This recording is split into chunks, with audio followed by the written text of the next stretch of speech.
What's up, guys? Lee Martin here to give you my pick for this Week 16 Monday night matchup between the Green Bay Packers and the Minnesota Vikings. And of course, I have to mention, we only have one more week until the NFL playoffs. So before I jump into it, real quick, give us a like and subscribe to our channel for more premium picks and up-to-date betting info. Now let's get to it. This Monday night, the Minnesota Vikings are hosting the Packers at US Bank Stadium as home favorites. We watched this line open at 4.5. But now, bookmakers are currently laying between 5.5 to 6 points on the Vikings. As the spread moves more in the favor of the Vikings, it becomes clear to me why that is. Minnesota averages 6.2 yards per play, with 372.6 yards per game. Just looking at their last three, Minnesota averaged 350.7 yards per game. Green Bay has only managed an average of 318.3 yards per game in their last three, and 336.6 yards per game overall. As of late, Aaron Rodgers has not been his tip-top self.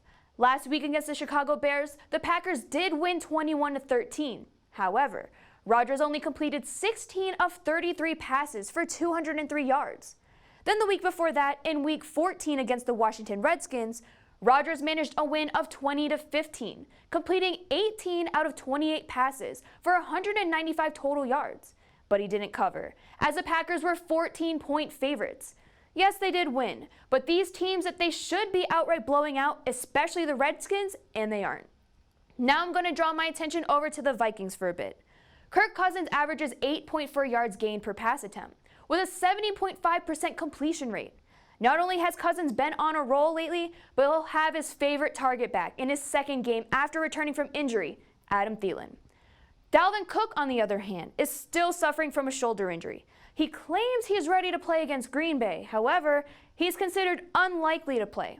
Also, Alexander Mattison was out last week due to an ankle injury. So, if Cook and Mattison are out for Week 16, then we're relying on running back Mike Boone to make some great plays. Boone had a great week last week against the Chargers, scoring his first 2 touchdowns in the NFL and rushed 13 times for 56 yards. The Vikings also have Stephon Diggs. Last week against the Chargers, Diggs led the Vikings in catches, yards, and targets. He caught 4 out of 6 targets for 76 yards. Kirk Cousins only had to throw 25 times, 5 of those throws being in the second half, with Cousins completing 19 out of 25 for 207 yards. Not to mention, the Vikings are currently 6-0 at home, so they will definitely be comfortable Monday night and have a big advantage. I'm taking the Minnesota Vikings minus 5.5 at 5 dimes. Well, that's all I have for you guys today. Please tune in next week for my picks in Week 17 of the NFL. We only have one more week and then we hit the playoffs. So let's finish regular season off with a big bang. For more free NFL picks, head on over to SBR by clicking the link in the description. Be sure to give us a like and subscribe to our channel for more premium picks and up-to-date betting info. As always, thank you guys so much for watching. I'm Lee Martin, and may all your wagers be winners.